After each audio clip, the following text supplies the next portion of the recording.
देखो energy level of spectrum हमने N की वैल्यू ई की वैल्यू भी निकाली थी, energy in the nth orbit. अब इसमें हम m की वैल्यू e की वैल्यू इन सब की वैल्यू को पुट अप कर देंगे।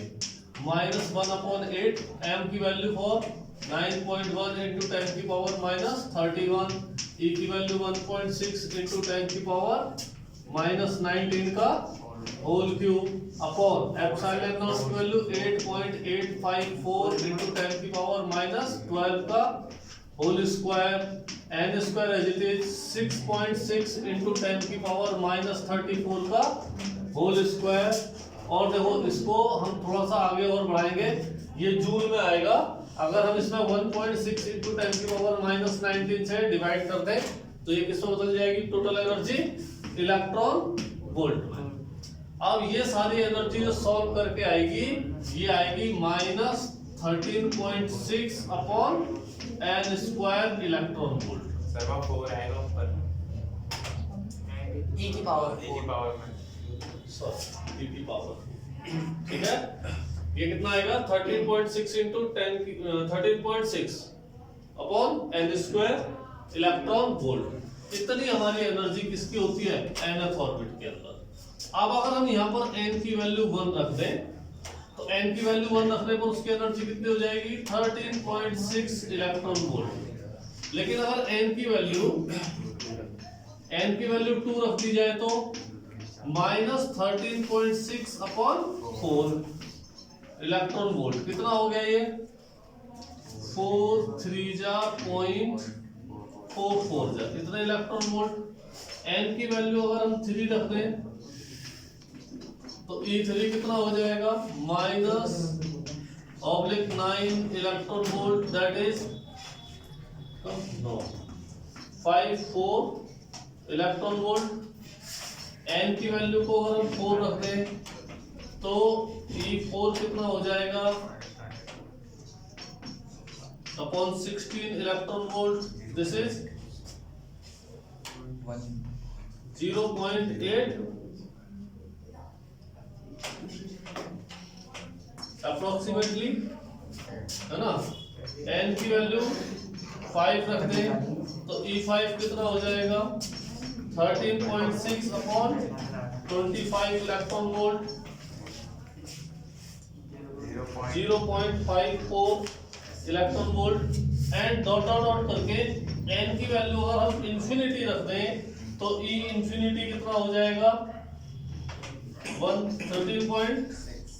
13.6 upon infinity is equal to 0 electron volt. इसका मतलब हमारी जो एनर्जी है वो 0 से ज्यादा नहीं हो सकती, ठीक। तो अब हम इसका एनर्जी लेवल बनाते हैं।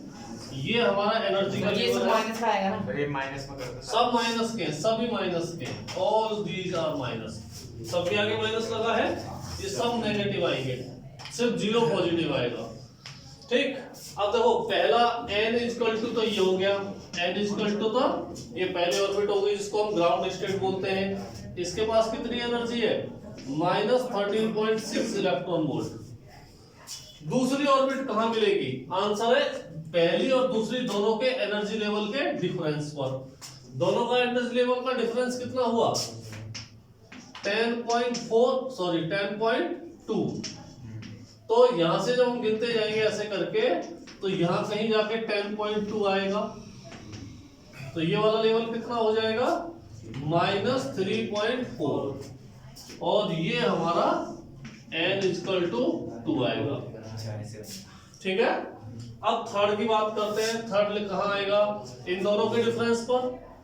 2 और 3 के डिफरेंस के बराबर डिफरेंस चाहिए हमें, दोनों का डिफरेंस निकालो कितना हुआ 6, यहां कहीं आ जाएगा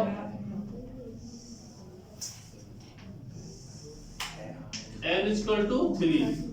ये हमारा कितना हो जाएगा एनर्जी लेवल -1.54 इलेक्ट्रॉन वोल्ट। इन दोनों का डिफरेंस करेंगे तो ये कहीं यहां आ जाएगा ऐसे n इक्वल टू 4, ये कितना हो जाएगा -0.84 इलेक्ट्रॉन वोल्ट। इन दोनों का डिफरेंस करेंगे तो 3 हो गया। देखो एनर्जी गैप क्या हो रहा है, लगातार कम होता जा रहा है। दिस इज 0.34 माइनस का। इसी तरह से अगला और पास आएगा, उससे अगला और पास आएगा, उससे अगला और पास आएगा, उससे अगला, ऐसे करके बहुत सारे एनर्जी लेवल यहां से यहां तक आएंगे ऐसे, ठीक है। और लास्ट में यहां कहीं जाकर आपका n इक्वल टू कितना आएगा, infinity. n equal to infinity, और इसकी होगी 0 इलेक्ट्रॉन वोल्ट। यहाँ पे सब क्या है, यहाँ सब क्या बने हुए हैं, एनर्जी लेवल। ये ऐसे एनर्जी लेवल है जो बिल्कुल एक दूसरे से सटे हुए हैं, एक दूसरे के ऊपर लगभग मिले हुए हैं, है ना। इतना कम गैप रह जाता है। तो हम जैसे जैसे ऊपर चलते हैं वैसे वैसे एनर्जी लेवल बढ़ता चला जाता है। ये बात समझ में आई। ये तो हमने क्या बना लिया, एनर्जी लेवल। ये हमको कहां से मिला, यहां से। अब बात आती है कि ये जो एनर्जी लेवल है, जब यहां से इलेक्ट्रॉन एनर्जी गेन करके ऊपर जाता है। देखो जब हम किसी भी मेटल को एनर्जी देते हैं, चाहे वो हम लाइट से दें, चाहे वो इलेक्ट्रिक फील्ड के द्वारा दें, चाहे हम उसे हीट करके दें, तीन ही तरीके होते हैं। तो यहां से इलेक्ट्रॉन निकलेगा तो कहां जा सकता है, यहां, यहां, यहां, यहां, यहां, यहां, ऊपर किसी भी ऑर्बिट में। हो सकता है इलेक्ट्रॉन यहां से निकला हो, तब भी ये यहां से नीचे तो जाएगा नहीं, क्योंकि उसको एनर्जी गेन होगी एनर्जी, तो वो ऊपर ही चलेगा, नीचे नहीं आएगा। तो यहां से कहा जा सकता है, ऊपर के किसी में। अगर वो थर्ड से गया, फोर्थ से गया, तो ऊपर के ऊपर जाएगा, कोई भी इलेक्ट्रॉन बैक नहीं आएगा, क्योंकि उसकी एनर्जी कभी भी कम नहीं होगी। तो सारे के इलेक्ट्रॉन जो है यहां से गए तो ऊपर जाएगा, यहां से गया तो ऊपर जाएगा, यहां से गया तो ऊपर जाएगा, इलेक्ट्रॉन्स ऊपर की तरफ चलेगा। बोर का लॉ क्या करता है, ऊपर के लॉ जाएगा तो जरूर, लेकिन वहां से फिर वो विक्रैश होकर वापस आएगा, ट्रांजिट होकर वापस आएगा। तो जो ट्रांजिट होकर वापस आएगा, तो यहां से अगर वो यहां गया तो इतने एनर्जी के डिफरेंस के बराबर का फोटोन रिलीज करेगा। यहां से यहां गया है तो इतनी एनर्जी का फोटोन रिलीज करेगा, यहां से यहां गया है तो एनर्जी का फोटोन रिलीज करेगा। अगर कोई इलेक्ट्रॉन यहां से यहां पहुंच गया है, जब वो यहां से आएगा तो इन दोनों लेवल के डिफरेंस के बराबर एनर्जी का फोटोन रिलीज करेगा। ऐसे होगा ना। तो देखो होता क्या है, जो इलेक्ट्रॉन यहां से आया ऐसे करके, ये हो सकता है इससे नीचे वाले से भी आए, ये भी हो सकता है ये यहां से आए, कहीं से भी आ सकता है। जहां गया होगा वहीं से लौट करके वो वापस आएगा, ठीक है। दूसरी सिचुएशन हो सकता है यहां से वो यहां आ रहा हो, यहां से यहां आ रहा हो, यहां से यहां आ रहा हो, यहां से यहां आ रहा हो। तीसरी सिचुएशन क्या हो सकती है, यहां से वो थर्ड वाले में आ रहा हो, इससे यहां से थर्ड वाले में आ रहा हो, इस वाले से थर्ड में आ रहा हो, या इससे थर्ड में आ रहा हो। अगला क्या हो सकता है, कहीं से भी वो रिट्रेस होकर के यहां आ रहा हो, है ना, इससे यहां आ रहा हो, इससे यहां आ रहा हो, इससे यहां आ रहा हो, या यहां से यहां पे आ रहा हो। इस तरह से करके सीरीज बनती है हमारी, है ना, ये वाली और ये वाली। तो 1 2 3 4 5 सीरीज हमारी होती हैं। पहली सीरीज को हम बोलते हैं लेमन सीरीज, दूसरी को बोलते हैं हम बाल्मर सीरीज, तीसरी को हम बोलते हैं ब्रैकेट सीरीज, चौथी को बोलते हैं पास्टन सीरीज, है ना, और पांचवी को बोलते हैं हम पी-फंड सीरीज। P-fund series. अभी इसे उतारो, फिर इसके बाद आगे सुनो। अगर ये यहां से ऊपर से ट्रांजिट होकर के कोई भी इलेक्ट्रॉन नीचे आ रहा है, तो कहां से आ सकता है, आंसर है उसकी इनिशियल क्या होगी, ये है ना, यहां भी आ सकता है, यहां भी आ सकता है, यहां भी आ सकता है, कहीं भी आ सकता है। तो मिनिमम सबसे कहां आ सकता है, यहां तक आ सकता है, यानी n1 तक आ सकता है। तो फाइनल हो गई n1, ठीक है। तो हम यहां लिख सकते हैं if electron transit from higher level to ground level ground level. तो एन एफ की वैल्यू जो हो जाएगी वो 1 हो जाएगी, और एन आई की वैल्यू क्या हो जाएगी? मिनिमम कहां से आएगा? दूसरे से आ सकता है, तीसरे से आ सकता है, चौथे से आ सकता है, पांचवे से, ऊपर से कहीं से भी आ सकता है ना। तो एन की वैल्यू मान लेते हैं एन, ठीक है। तो 1 upon lambda is equal to R, कितना हो जाएगा भाई? 1 upon 1 square minus 1 upon N square. और एन की वैल्यू 2 से आ सकता है, 3 से, 4 से, डॉट डॉट, ठीक है। This spectrum of light is known as Lyman series. This is called Lyman series. तो ये जो पहली सीरीज होती है इसी को हम क्या बोलते हैं? Lyman सीरीज बोलते हैं। This is Lyman series. Okay? Okay. अब सपोज करो lambda 1 upon lambda is equal to R 1 upon, अगर वो फाइनली इनिशियल यहां से चलने के बाद वो कहां आए? फाइनल यहाँ 2 पे आए, 1 पे ना आए, तो क्या होगा? 2 square minus 1 upon N square. तो एन की वैल्यू क्या हो जाएगी? 2 3 4 यहाँ तो आएगा, यहाँ तो आएगा ना। तो यहाँ आएगा तो इसी से तो नहीं आएगा, इससे ऊपर वाली से आएगा, है ना, इनमें से किसी से आएगा। तो 3 4 5 ऐसे करके। और इस सीरीज को हम बोलते हैं बाल्मर सीरीज। क्या बोलते हैं? बाल्मर सीरीज ऑफ स्पेक्ट्रम, ठीक। दूसरी बात, तीसरी बात, 1 अपॉन लैम्डा आर 1 अपॉन 3 में आए तो 1 अपॉन एन स्क्वायर। तो एन की वैल्यू कहां से शुरू हो जाएगी? 4 5 6। और इस सीरीज को हम क्या बोलते हैं? पास्टियन सीरीज। पास्टियन सीरीज, इसको क्या बोलते हैं? पास्टियन सीरीज। दूसरा ये हो गया, तीसरा, चौथा उतारो पहले जरा। अब देखो फोर्थ में क्या है? 1 upon lambda is equal to R 1 upon 4 square minus 1 upon N square. तो ये एन की वैल्यू कहां से शुरू हो जाएगी? 5 6 7, ठीक है। और ये वाली क्या बोली जाती है? Bracket series. Bracket series. Next fifth, 1 upon lambda is equal to R 1 upon 5 square minus 1 upon N square. और एन की वैल्यू है 6 7 8 से स्टार्ट होगा। तो इस वाली सीरीज को हम क्या बोलते हैं? पीफंड सीरीज। क्या बोलते हैं? पीफंड सीरीज। अब यहां देखो, ये वाली जो सीरीज है इसको बोलते हैं हम लेमन, इसको हम बोलते हैं बाल्मर, इसको हम बोलते हैं पास्टियन सीरीज, इसको हम बोलते हैं ब्रैकेट सीरीज, और ये होती है पीफंड सीरीज। पीफंड सीरीज, ठीक है। करो,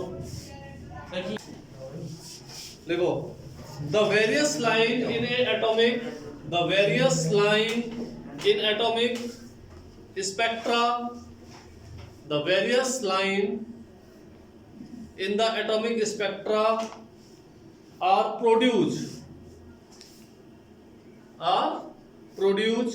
when electron jump from higher energy state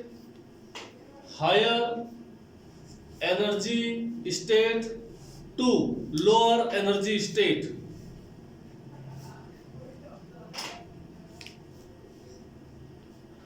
and photon are emitted.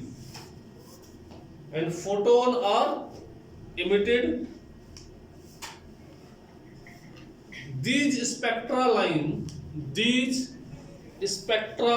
line are called emission lines.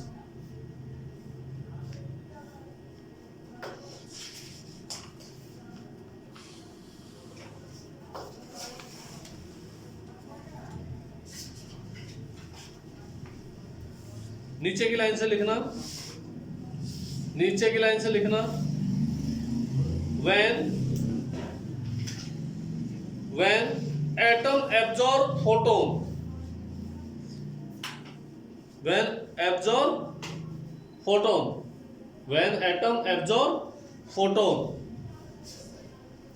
the same energy needed by electron, the same energy needed by electron in lower energy state to make transition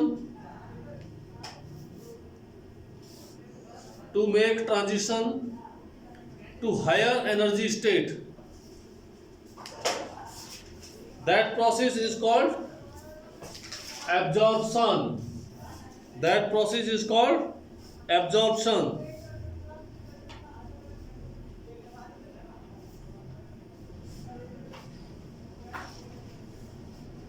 And these are analyzed by spectrometer. And these are analyzed by spectrometer.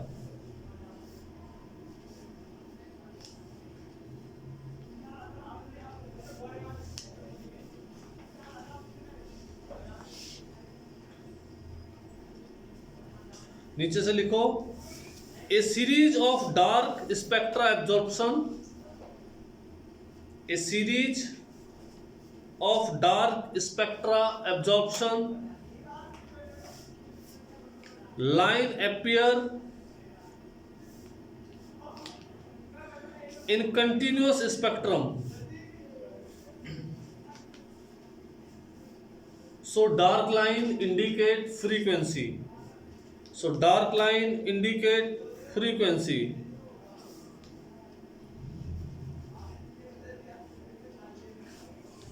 Which absorbed by the gas atom.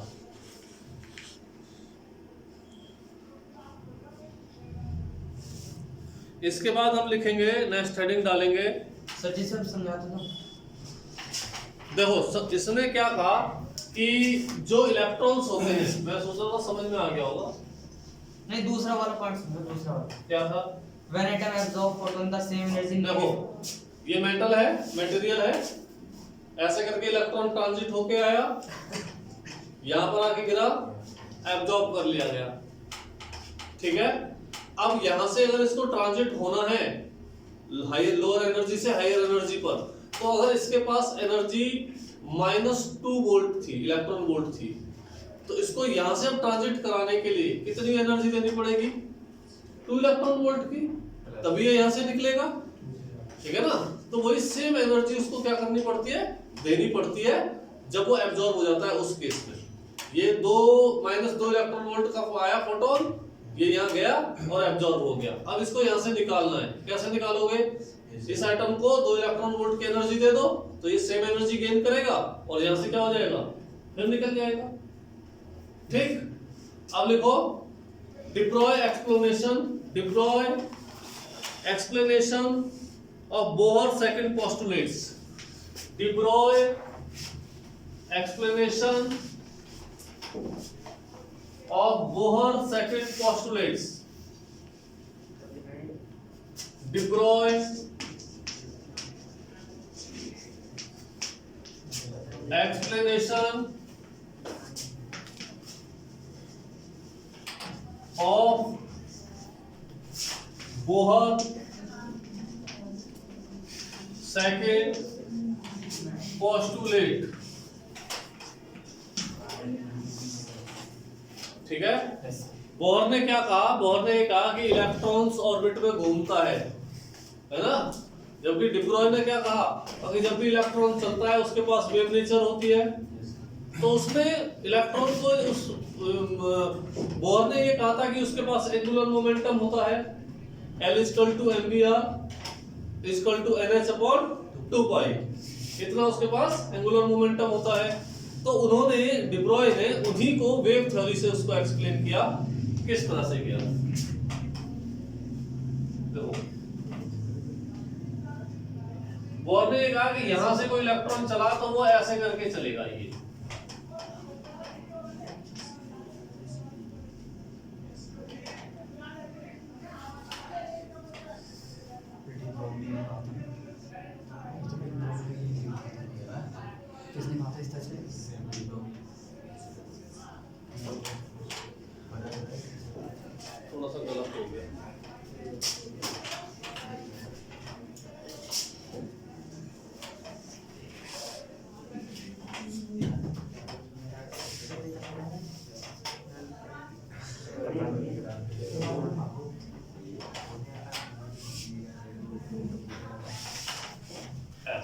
ठीक है। अब जब ये यहाँ टकराएगा तो यहाँ से एक ऐसे करके अपनी वेव बनाता है। 11th में पढ़ी थी ना, क्या सर जी? ऐसे तो ठीक है। देखो इलेक्ट्रॉन कैसे चला, यहाँ से इस तरह से, ठीक है, वेव की फॉर्म में चला, यहाँ आया और यहाँ से इसने अपनी एक रिवर्स वेव बनाई ऐसे करके।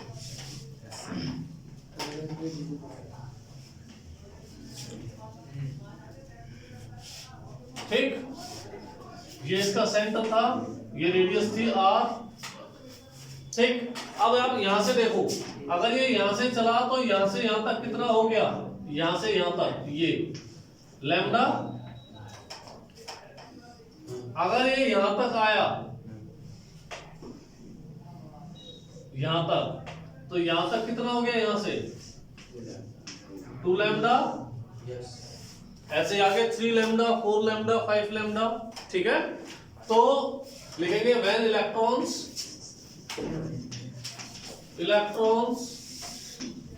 revolve in its orbit of mass me with velocity ve and r be the radius of orbit, r be the radius of orbit, then total length travel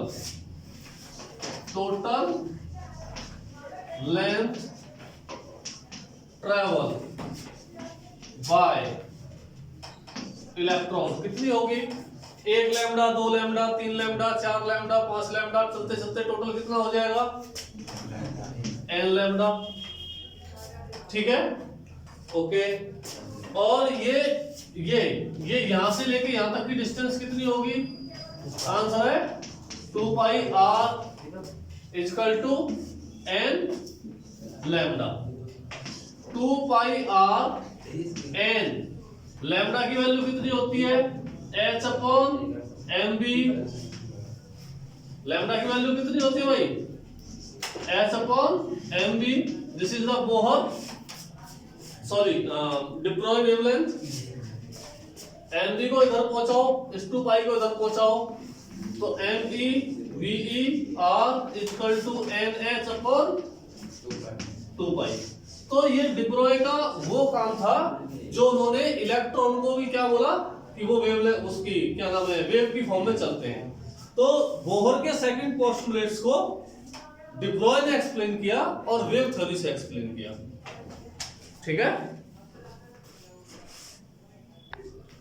Bohr model is applicable only for hydrogenic atom.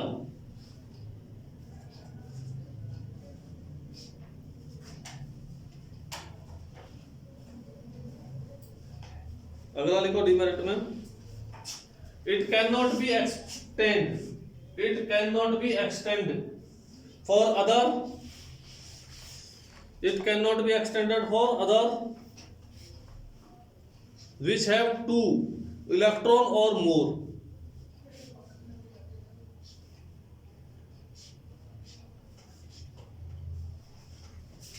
दूसरा लिखो,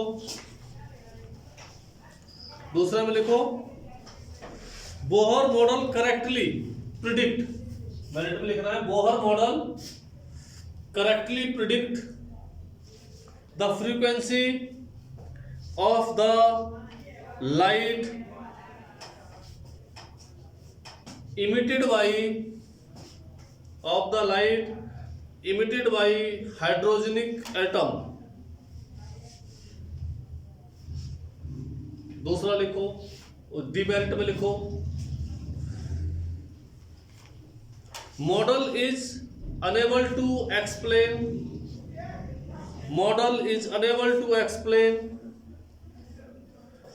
relative intensity of the frequency,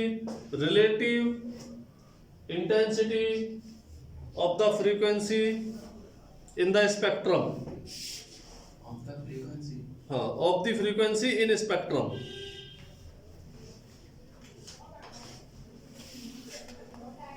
visible frequency है, इसी में लिखो, visible frequency है, visible frequency है weak intensity and other are strong.